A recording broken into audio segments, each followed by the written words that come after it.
Welcome everybody to tonight's event.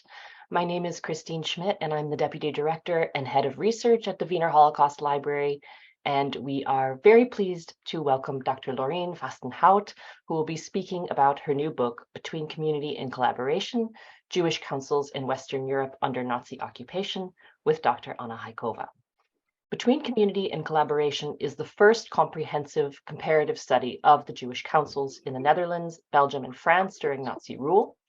In the post-war period, there was extensive focus on these organizations' controversial role as facilitators of the Holocaust. They were seen as instruments of Nazi oppression, aiding the process of isolating and deporting the Jews they were ostensibly representing. As a result, they have chiefly been remembered as forms of collaboration. Using a wide range of sources, Vastenhout demonstrates that the nature of the Nazi regime and its outlook on these bodies was far more complex. Her book reveals what German intentions with these organizations were during the course of the occupation and allows for a deeper understanding of the different ways in which the Holocaust unfolded in each of these countries. Now, before I introduce our speakers, just a note of our usual housekeeping. You will be kept on mute during the entire program, and after the formal conversation, there will be time for Q&A. So please post any questions or comments you have in the chat, and we'll try to pick up as many of these as possible. This program will be recorded for YouTube, but your screen will not appear on the recording at all. We are also using the automated caption feature. So if you wish to turn it on and off, you can turn this off at the bottom of your screen. But just please note that it doesn't always pick up the words of the speakers accurately because it is automated. And if you're having any technical difficulties, you can send a direct message to me or to Martina, my colleague, directly. So I'd now like to introduce our speakers. Dr. Laurien Vastenhout is researcher at the NIOD Institute for War, Holocaust, and Genocide Studies and coordinator of the master's program Holocaust and Genocide Studies, which is offered by NIOD in cooperation with the University of Amsterdam.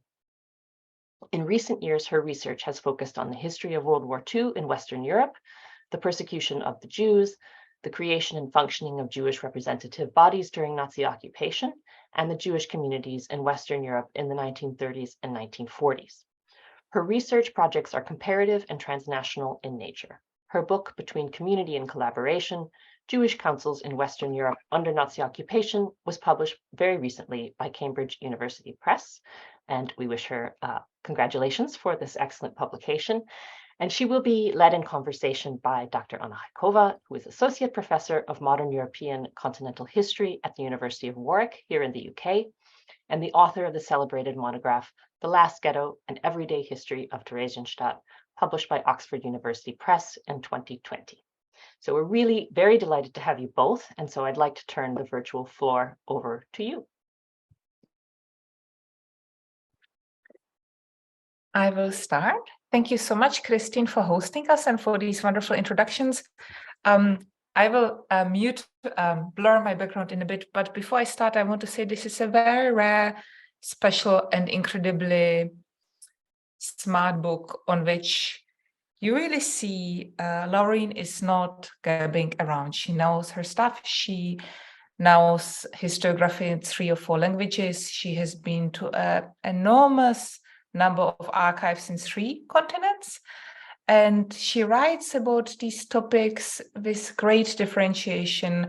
And as I read the book, I was really, really impressed. I'm also a pragmatic person. I know the book is not always the cheapest, so I hope you guys buy it for your libraries, you assign it to your syllabi, and soon Cambridge University Press will publish a paperback copy that will be a little bit more affordable for us. Now I will blur myself again.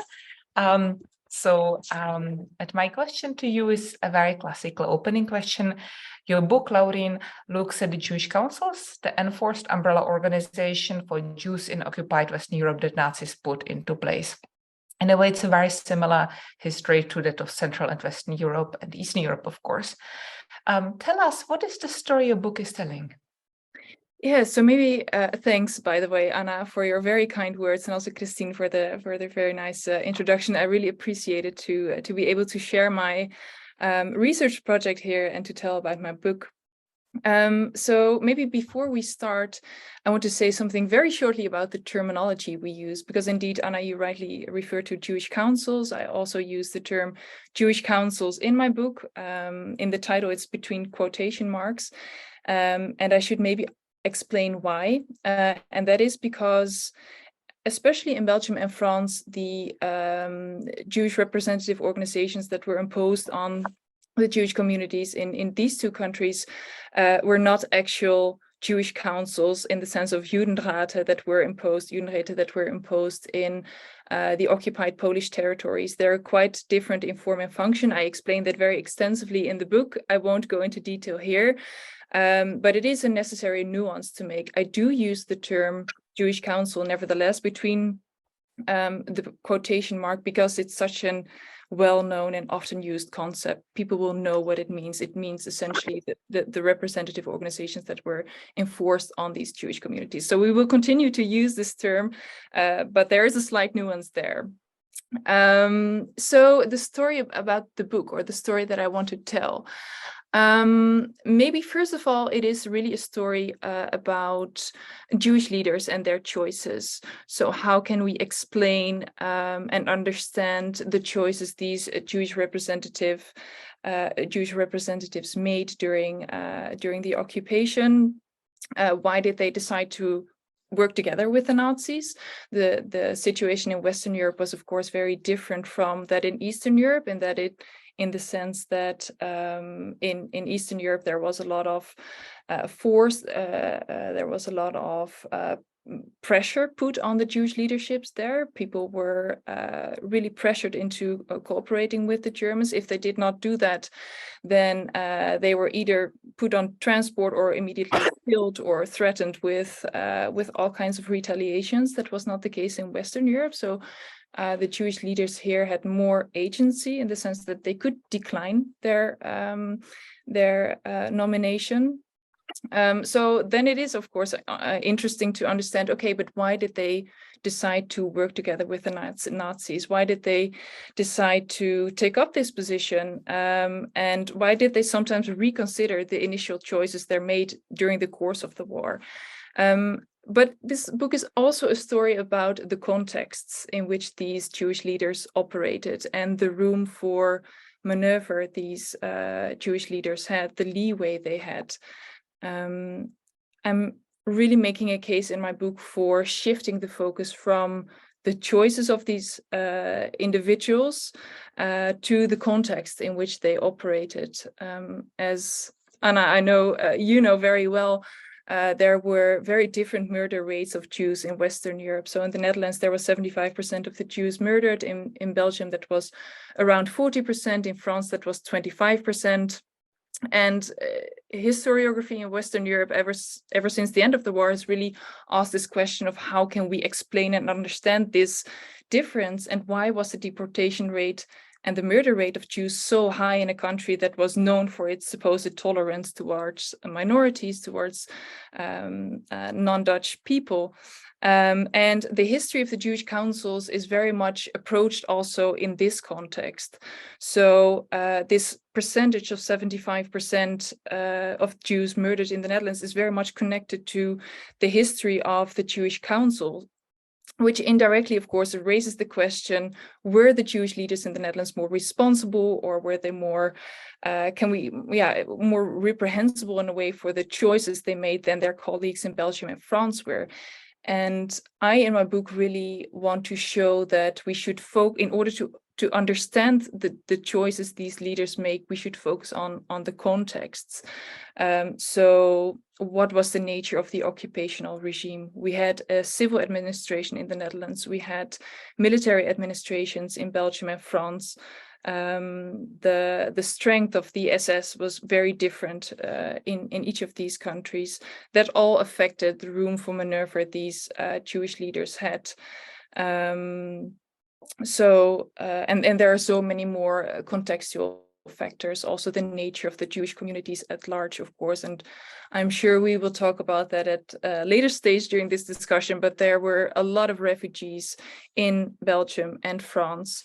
And these refugees completely changed the nature of the Jewish communities before the war, and that really had an impact also in the representation of the Jewish Council and the level of representation they were able to achieve, and their acceptance also by these Jewish communities. So there are all kinds of contextual factors that I think are important if we want to understand why these people made the choices they did. And in order to fully understand that, and that is another story of my book, I think we should make comparisons.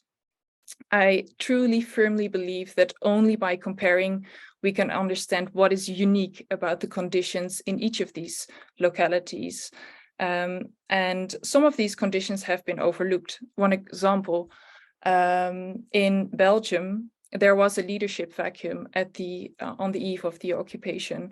The traditional leadership had fled abroad. There was a leadership vacuum. There was no one really there who was able to take on a representative function during the war, and thus a chief rabbi or someone was appointed at the helm of the Belgian Jewish Council who had fairly little, or at least not as much leadership experience as the Dutch Jewish Council's leaders had. And this is an aspect that has been overlooked in historiography because people have never made these comparisons. It was in the existing literature, it's often believed that the choice of this chief rabbi, of this person, Salomon Ullman in Belgium, was a natural choice and he was the right person to do it. But if you compare it to the Netherlands and you see that he lacked real leadership experience, you can also understand why he very quickly, or within the year after he was appointed, already stepped down from his position because he lacked the experience, he lacked the self-confidence. He was not able to really unite the Jewish communities under the umbrella of the Belgian Jewish Council. He was perceived as someone who was simply not capable of doing this. And that is a major difference with the Netherlands, where we have two chairmen who were very self-confident, who were very much convinced that they were the right representatives. They remained in their position until the very end, until the council was dissolved in autumn 1943. And I think these are the kind of differences that my book looks at. So how do we explain and understand these differences? How do we understand and explain the choices these Jewish leaders made? And other questions, of course, play a role in this, of course, as well. So, for example, how was it possible, or why is it possible that the Dutch Jewish Council was so successful in uniting existing Jewish welfare organizations under its umbrella? How is it possible that the Nazis were quite happy with the way in which the Dutch Jewish Council functioned, and they were very unhappy about the way in which the Belgian and French Jewish councils functioned? So it's a story about Jewish choices and about context, about comparisons, and in overall, the aim is really to move away from the predominant focus on these Jewish individuals and their decisions, which is, as I said, the predominant focus in historiography, and to focus more on these contexts. Because what you see in essence is that this focus on these individuals and their choices has led to a very moral approach towards these organizations, and it's there's just disproportionate attention for their decisions, while these contextual factors were much more decisive, I would say, in their functioning, the functioning of these Jewish councils. Well, keyword confidence. Not only is your book very confident, and your answer is, but also where your book really shines is because you write organizational history, you need to understand the topics very, very clearly, and that takes enormous knowledge. No, you are completely right by saying that the question of the deportation rates is being the $1 million questions ever since the Hamvraag, as you call it in Dutch. But really what impressed me the most about your book is the fact of its very existence, because you know, and I know, and many people today in the room know that the Jewish councils in Western Europe has been really a little bit like a cemetery of ambitions. It's a topic that eats on its authors. Johannes Huijten Kate, who was a great mentor to me, wrote for many, many years on his book about the Joodse Raad, and he did not finish. A certain French journalist who works at a great French daily has also been writing for many decades about the Paris Jewish Council and never finished. How come you finished? Oh, wow. Well, the honest answer, I think, is that most of it is practical. So this book is really the outcome of my PhD project, my PhD research, which I did in the UK. So I had 3 years, maximum 4 years to finish the project. And so I knew from very early on that I could not write the histories of all these 3 Jewish councils. That's impossible, maybe even in a lifetime. But what I could do is to focus on specific themes. So when I designed my project, I decided to focus on 3 themes essentially, and to leave out all the rest. And there's so much more still to say, and that will be covered in articles that are some of which are already published and some of which are forthcoming. But the 3 main themes that I really want to, or that I really focus on in my book, are the socio-historical background of those who worked for these councils. How should we understand their position at the helm of these organizations? Is there a continuation or discontinuation from pre-war structures? I think that is very important in order to understand the choices of these leaders and their positions in their wartime societies. The second theme focuses on really the establishment histories of these organizations, the organizational structures, their efficiency, the German perspectives on these organizations. And then the third theme is really on the Jewish councils and their relation to resistance and clandestine networks. And I really show there are very strong interrelations between legality and illegality under the cloak of the legal Jewish council. So those are the three themes I focus on in my book, and that made it manageable. But I do know that it is quite easy to be overwhelmed by the vast body of sources that is available on this topic. There are diaries, letters, meeting reports, interviews, trial documents, memoirs, all sorts of administrative documents. There's just an awful lot of material that has been preserved, even though in the Netherlands and Belgium, some parts of the archives, or some substantial parts of the archives actually, are lost. Still the material, or that is still there, is quite substantive and quite extensive.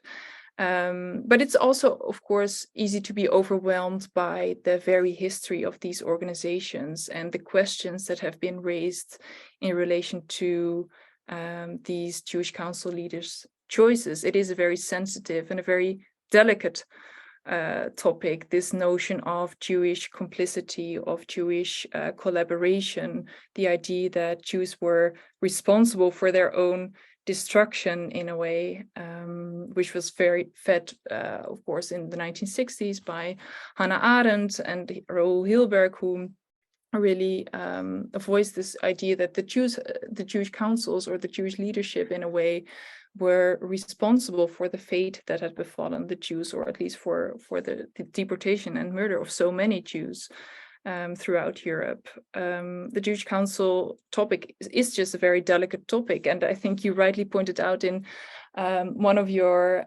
posts on this event tonight that it is one of the main topics in Holocaust historiography.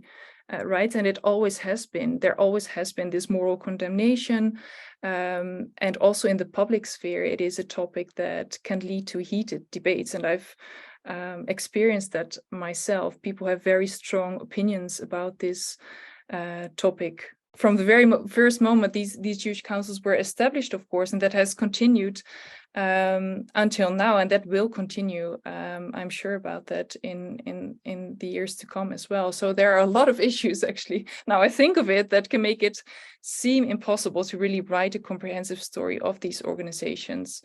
But yes, the fact that I managed to do it, where it was very practically motivated. I had to finish this within the 4 years, and I had to write, 120,000 words at some point on the topic. Yeah. Well, we all have to write our second book, don't we? I do want to push a little bit more on the concept of collaboration, because your book places the Jewish councils into the context of social work, bureaucracy. In a way, the hero of your book is the paper, and that's also on the cover of the picture. And I think one of the questions will address the cover. And with that, you push against what I really think is a toxic discourse of collaboration. And with that, you join scholars such as Beate Meyer, Katarzyna Persson, Svenja Betke, who I see among the attendants, and also my own. And I personally have argued, in a way, we should take collaboration and drop it into the basket, because it's similar like to prostitution. Sure, we can understand it analytically, but the emotional luggage that collaboration carries with it makes any analytical use really, really hard. So in a way, it always carries the moralizing with it. It's a little bit like a sin infection. So I want to invite you, now that the book is finished, on your thoughts on Jewish collaboration and if it really has any future use in our analytical work. That's a very good question. And of course, one that I've been thinking about a lot and very thoroughly. I think it is absolutely necessary to carefully think through the concepts that we use. That's also what I often tell my students.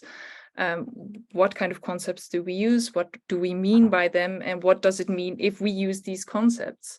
And yes, it might be moralizing to use the concept collaboration, and I do also understand why authors refrain from using the concept, and as I will explain maybe later, in the end, that's also what I argue in my own book, that I do not use, even though it's in the title, I do not use the concept of collaboration in relation to the Jewish councils in Western Europe.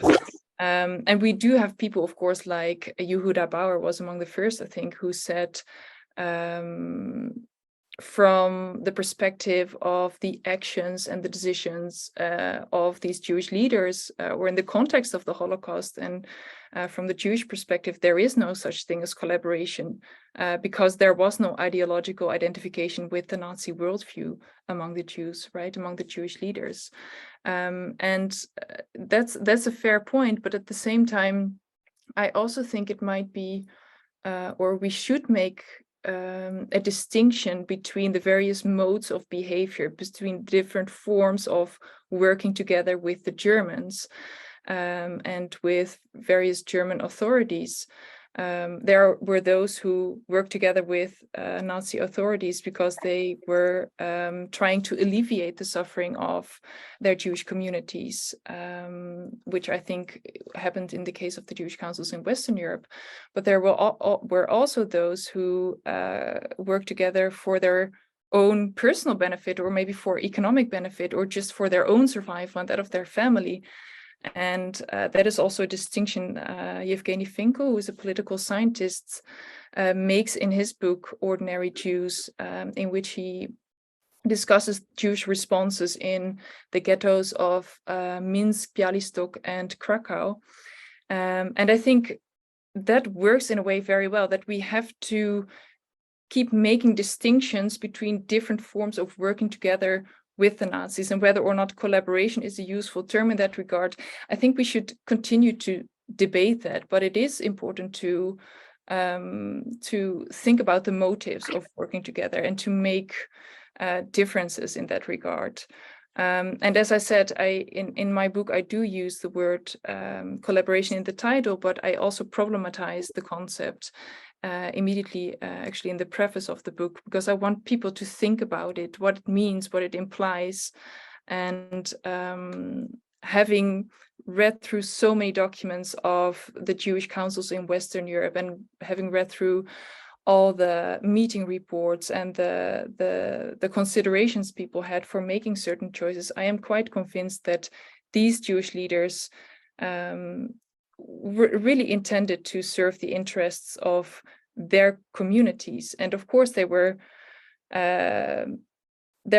different levels to the extent how far they were willing to go in this. And with the benefit of hindsight, we can have a lot of thoughts and condemnation, maybe even about the choices they made at certain points in time. But in the end, I do think that that the well-being of their Jewish communities was at the heart of the decisions they made, no matter how controversial they were. I mean, at some point, the Dutch Jewish Council in May 1943, for example, it agreed to compile a list of Jewish council members who would no longer be protected by their membership of the Jewish Council, so they would lose their protection through the Jewish Council.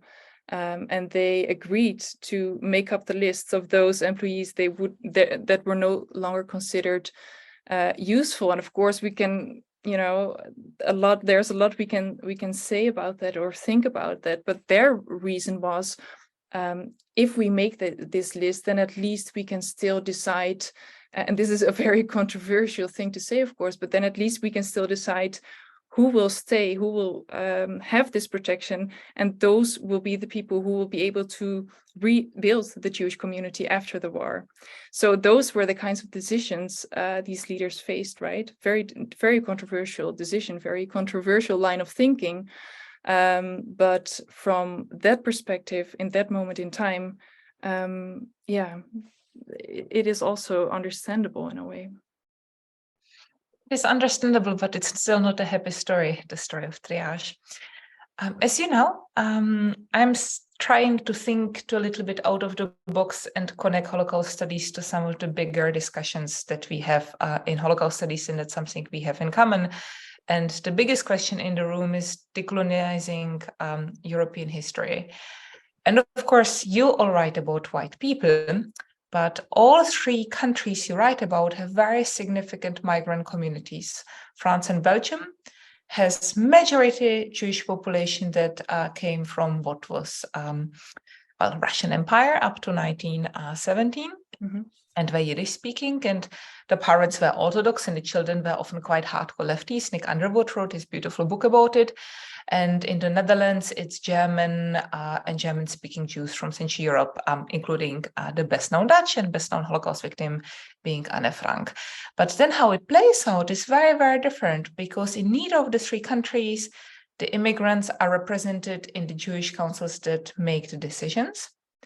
But whereas in Belgium and France, the foreign Jews are disproportionately hit by the deportations, in the Netherlands, the foreign Jews are disproportionately lucky in going into hiding, and they're also disproportionately lucky in surviving and hiding as opposed to the local Jews. And even if the immigrant Jews are deported from the Netherlands, and I've shown it on the example of Theresienstadt, they have better chances of survival with the camps.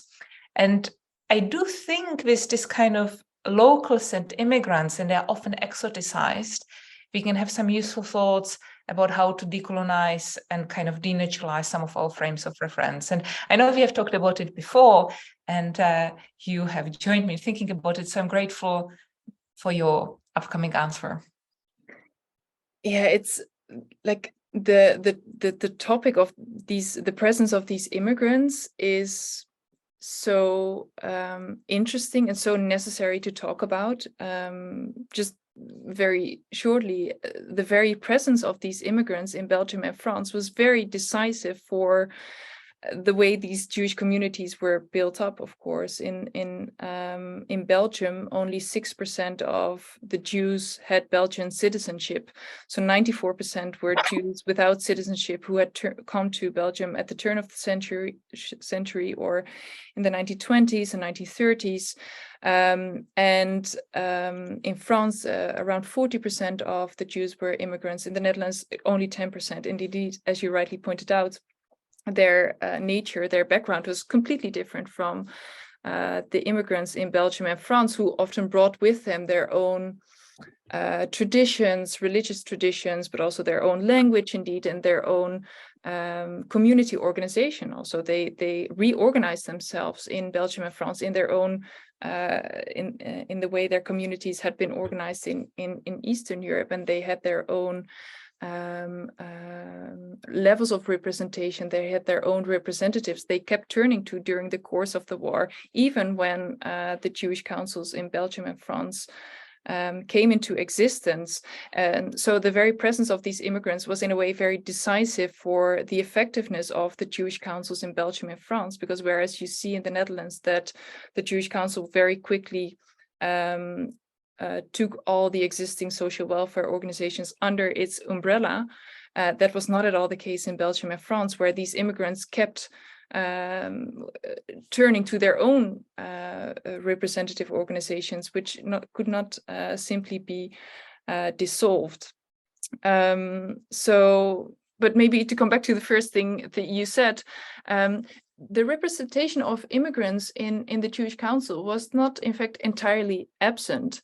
I just wrote an article on this, and hopefully it will be published soon. But what you see during the course of the war is that the existing relations between immigrants and, let's say, the long-standing Jewish communities were really redefined during the course of the war. There were quite a few connections between immigrants, immigrant communities, immigrant representative organizations, and the Jewish councils.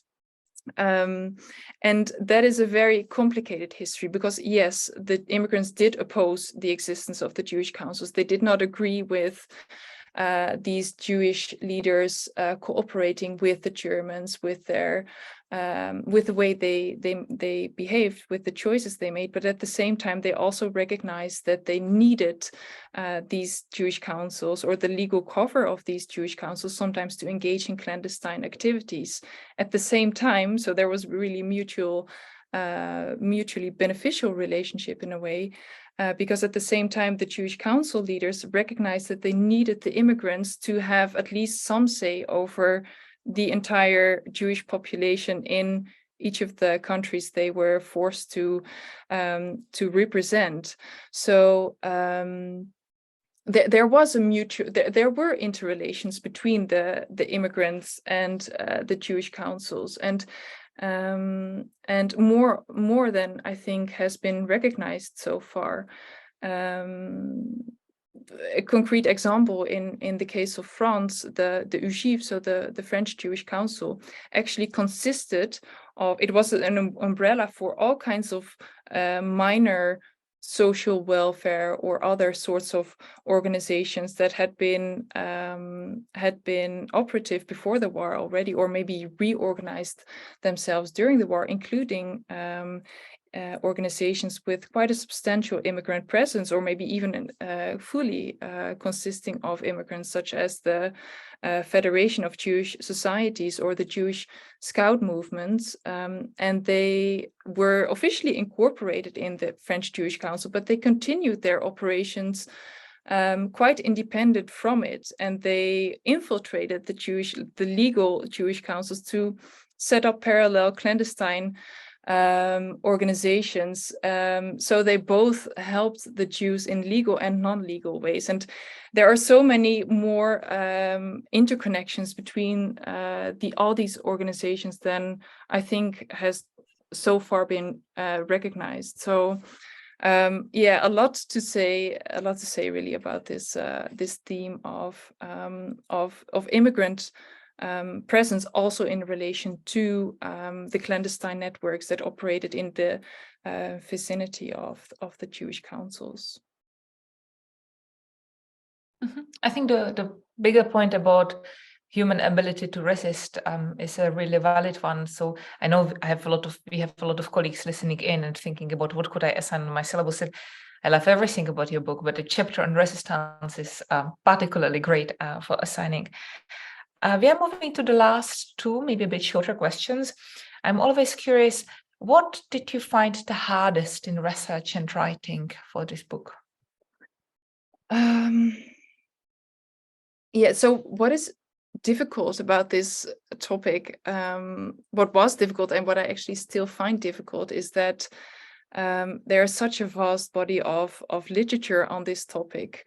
And that, in combination with the fact that there was a sort of lack of thorough and comparative studies on the Jewish councils in Western Europe when I was doing my research. So maybe as a side note, I really do believe that Western Europe or Western European historiography is currently really lagging behind. There are so much interesting new developments in the context of Central and Eastern Europe, so many new research that is done from the perspective of micro history, from the perspective of comparative and transnational history, for which language knowledge is required. And I think in the West we somehow missed the boat at some point, and that is a problem. But what was difficult is that there are so many publications about the Holocaust in which the topic of Jewish councils is covered either as a central theme or on the sidelines. And that can sometimes really obstruct you to start writing, because you cannot address all of these works and you cannot address all of the articles and books that have been written about this topic. So at some point I realized that I just could not address all of it, and that I had to say, okay, this is the body of sources I'm going to work with, and that's it. And now I think of it, another challenge in my research was maybe that each of these three countries, the Netherlands, Belgium, and France, really have their own unique histories, but also their own unique historiographies. Western Europe is often considered as one block. Right, so you have Eastern Europe, you have Western Europe, but these individual countries were so different, if only because you had the collaborationist Vichy regime, for example, in France. The nature of the occupational regimes were different, the nature of the Jewish communities were different, and even though we do know that the Nazis wanted to carry out the anti-Jewish policies in each of these three countries equally, that did not materialize at all. And I also write about this quite extensively in my book, because the different functioning of the Jewish councils is, I think, very indicative thereof. So it was quite difficult also to get to know these different historiographies and to really familiarize myself so thoroughly with those and with those histories as well. And one surprising thing may be that for 3 or 4, maybe 5 years, I was able to carry out my research in the relatively safe space of academia or conferences, where I could present my findings, where I could argue why it was important to take a step back in a way to look at this topic from a more distant perspective. And now that my book is out and I have a lot of conversations with newspapers or people who've read the book, non-academics, the question about this, like this moral question or this moral approach, keeps resurfacing all the time, and I wasn't confronted with that over the past 3, 4, 5 years. But now it's while the aim of my book was actually to move away from that, but it shows that this is a history or a theme that keeps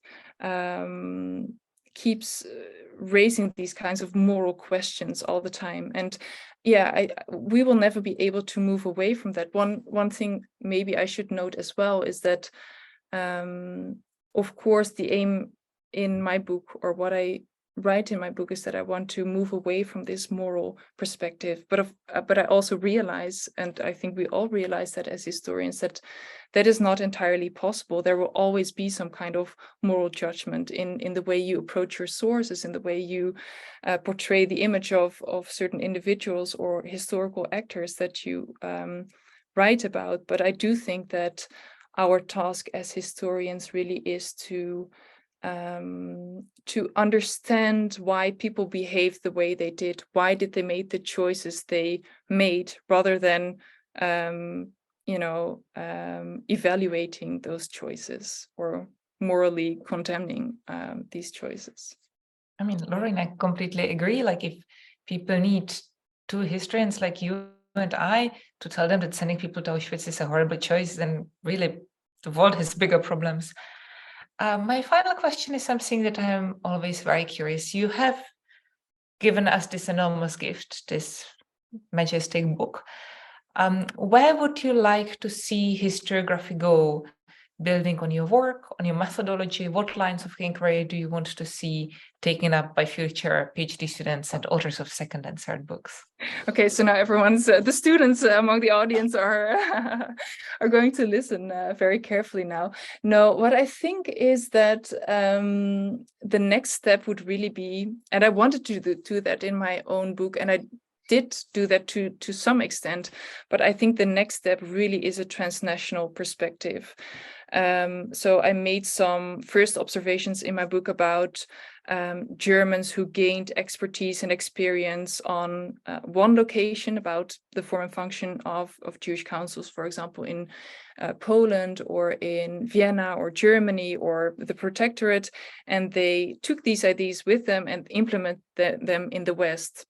And they kept refining their ideas. So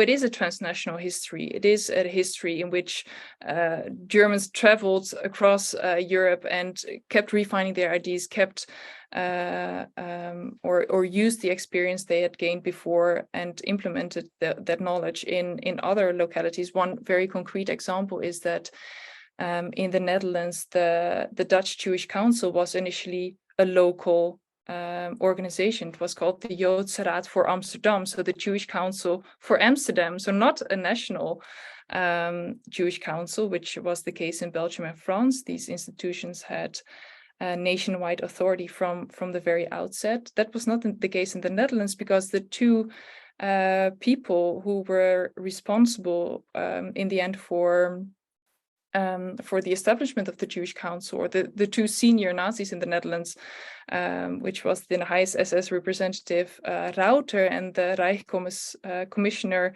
Seyss-Inquart, they knew the local Jewish Council model from personal experience, and thus they applied the local model also in Western Europe, even though it was completely impractical, because Jews in the Netherlands were not concentrated in ghettos as they were in Eastern Europe. And very quickly, of course, it turned out that a local model was not effective in the Netherlands. So the council received, or the how do you say this? The influence of the council was expanded to the entire country. But here you really see how previous experience was decisive for the establishment history of these councils. And I'm sure there are very interesting new insights we can gain if we take this transnational perspective, also from the Jewish perspective, from the Jewish side. I did a postdoctoral research on the transnational communications between Jewish councils across occupied Europe, and it's amazing how much communication there actually was between the various Jewish councils, also in Poland, communications between Poland and Belgium, or between Belgium and Germany, for example. They exchanged knowledge, they exchanged information, they really tried to use their agency to, for example, provide baptism papers to Belgian Jews who had emigrated elsewhere and now needed their baptism papers from Belgium to show they were not actually Jewish. Those kind of contacts were there between Jewish councils. So that's absolutely fascinating, of course, and I think it would be great if that would be the next step, if someone could take that next step. Thank you so much. This was wonderful. And now we will move to the questions. So I want to follow Dr. Schmidt, that if you have a question, type it quickly into the chat, and I will start by what we have, and we have plenty. So first is Alan, who wants to know about the book's cover, especially the image. So maybe you can hold your book into the camera, because my picture is blurred. Yeah, so this is the cover photo. Well, I will just use it here.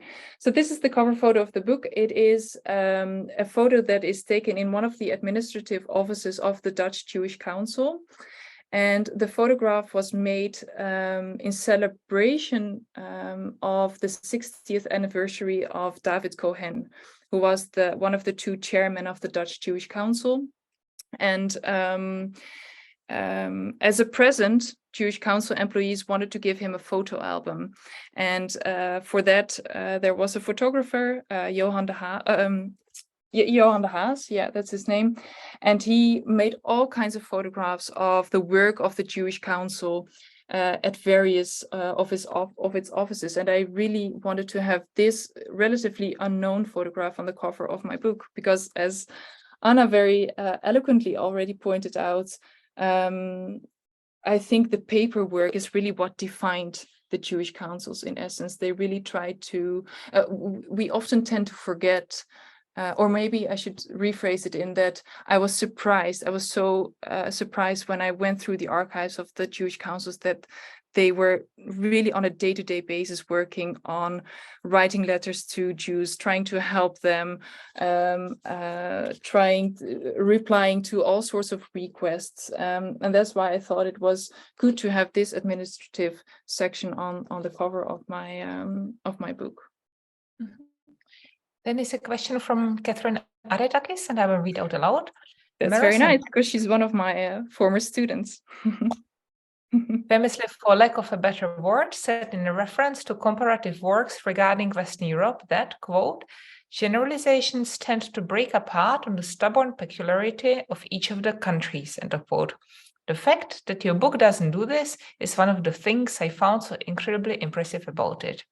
Can you talk about how you specifically approach the comparative aspect of your study to overcome this difficulty? Oh, I'm not sure if I completely understood the first. So it was a quote from some.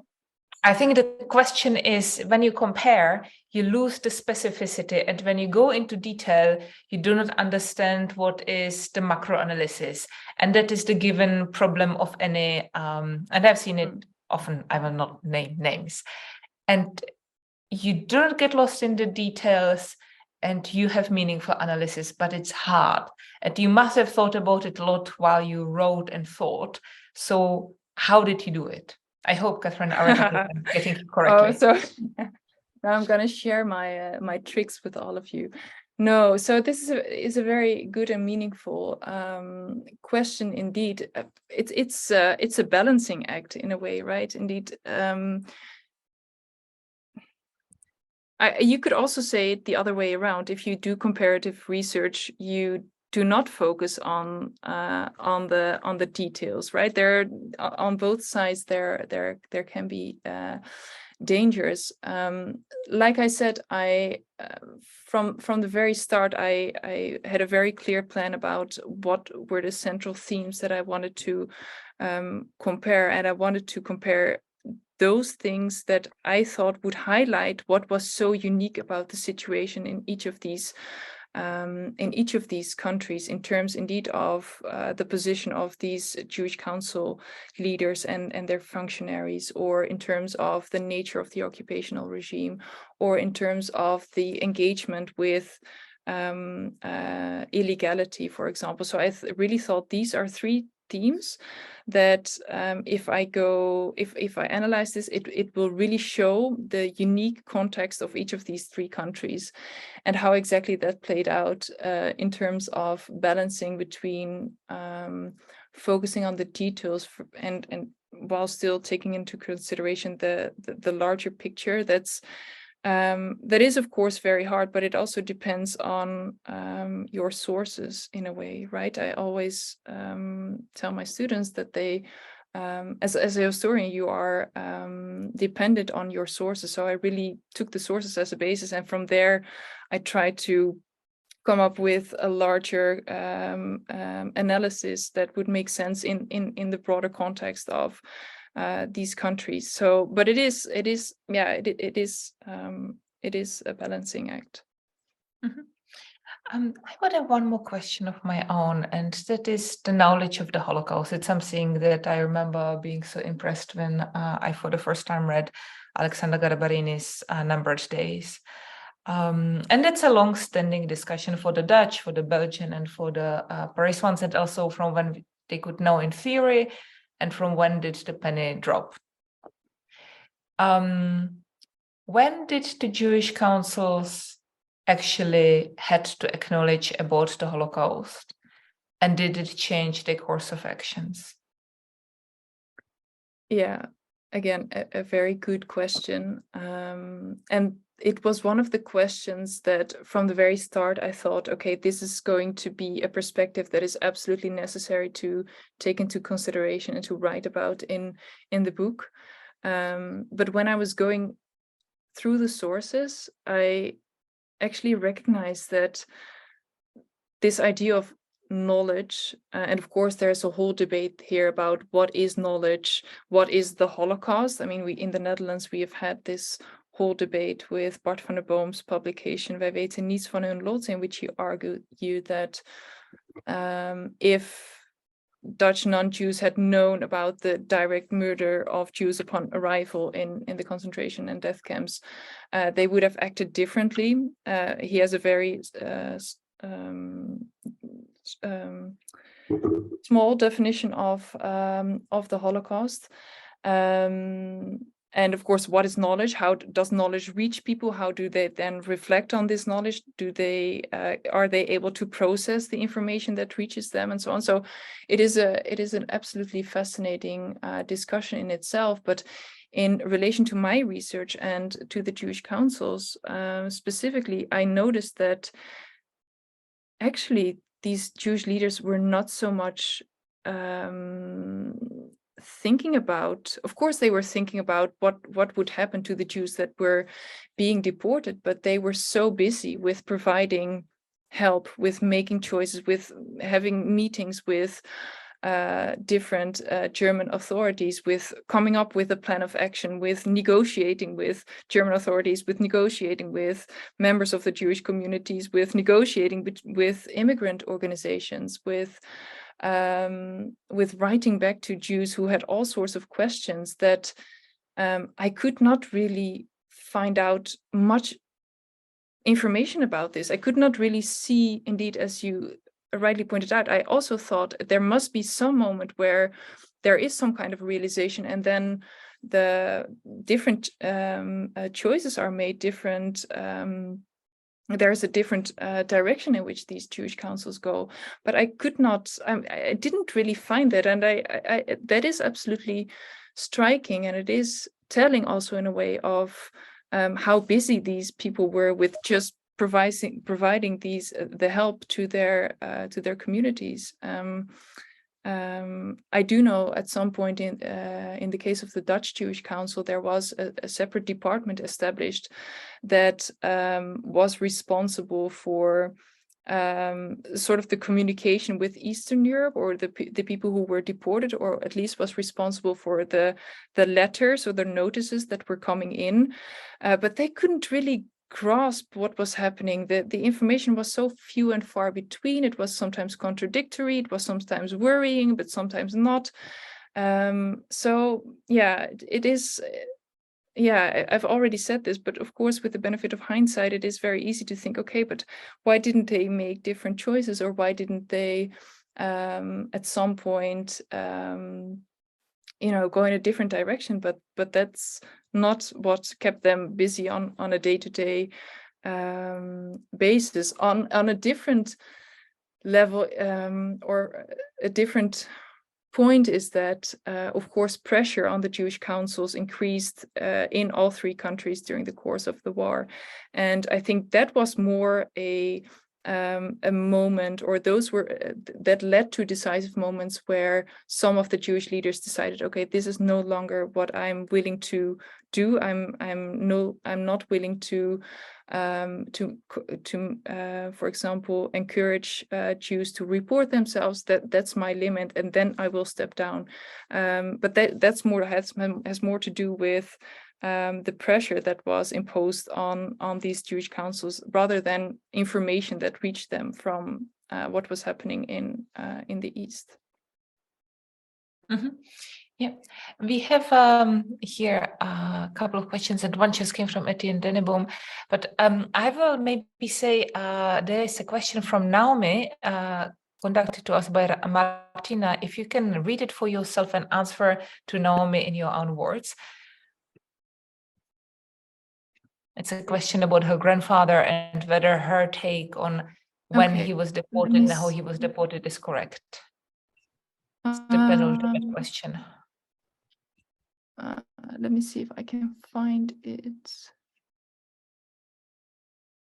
Okay, I will read it out aloud. Maybe. Yeah, I can't find it. Sorry. If you're lost. I see the one. Question from Naomi. My grandfather was a German Jew in Amsterdam and was employed by the Jewish Council as a shoemaker who used to be a banker from July 42, was deported to Westerbork in June 42 and to Sobibor in July 43. On the one hand, had he been spared deportation for a year through being employed by the council, and on the other hand, maybe he was on the May 43 list and so deported. Is that an appropriate analysis? And now we are in the thick of what Jacques Pressa called who are the people, who are the names on the lists. Okay. Yeah, I was trying to find the question while you were. It's the penultimate in the list of the questions from the bottom. Yeah. So sorry, I can't see it. Marathon Paxton, I see. Maybe I see questions that you cannot see. But maybe also Naomi can get in touch with you and you guys can correspond. Yeah, that's what I was going to say. Just write me, then we can be in touch, and then I can, then we'll have a meeting, or I can write you back, definitely. Yeah. And then it's a nice final question. Your book is coming out in Dutch. I know from my own experience, it was not so easy to get my book out in Czech.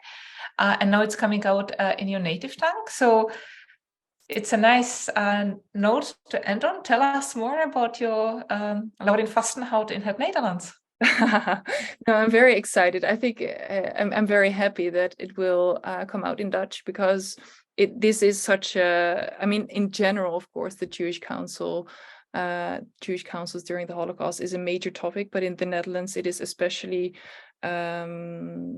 sensitive, but also a topic that keeps resurfacing all the time. I mean, we had last year, of course, in January 2022, the publication of the cold case team Betrayal of Anne Frank, written by Rosemary Sullivan, which sparked an enormous debate about doing history, writing history, the task of historians, doing proper history also. But there were some very clear misconceptions about the Dutch Jewish Council, what it, like the tasks of the Jewish Council, for example, the fact that it was responsible for making deportation lists. It was an idea that was repeated there. The idea that the Dutch Jewish Council kept lists of Jews in hiding. There were all kinds of misconceptions about the Dutch Jewish Council that were repeated in this book. And every now and then, these kind of misconceptions are again out in the open in the Netherlands, or misconceptions about the Jewish Council in the Netherlands are repeated. Every now and then there is a discussion about the role of the Dutch Jewish Council. So I think it is very, or at least I'm very happy that my book will be available to a wider audience for a more reasonable price also than the Cambridge book is in Dutch. Yeah, so I'm very happy about that. Well, that's a very, very nice end. Well, thank you so much for discussing with us and for your many excellent answers. And I will hand over to Christine Schmidt to say goodbye and to send us to bed. Thank you both. That was a really fantastic conversation. And thank you, Dr. Vastenhout, for your book and for being very generous with your answers, and for, of course, to everybody for taking part and asking such excellent questions. I'm sorry we couldn't get to everything, but you can find Dr. Vastenhout's email address on the NIOD website. So if you explore the NIOD website that I linked up, you can find her contact information there. So please allow me to just thank you again for doing this, and I would encourage everyone to read her book. We will have it, of course, available at the library if anybody would like to come and borrow it. So Thank you both again, and good night to everyone. Thank you, Christine. Thank you. And Anna, of course. I'm just leaving it up for a second so that you can see all the fantastic comments coming in. So good. Thank you again. Good night. Good night, you all. Good night. Bye. Thank you.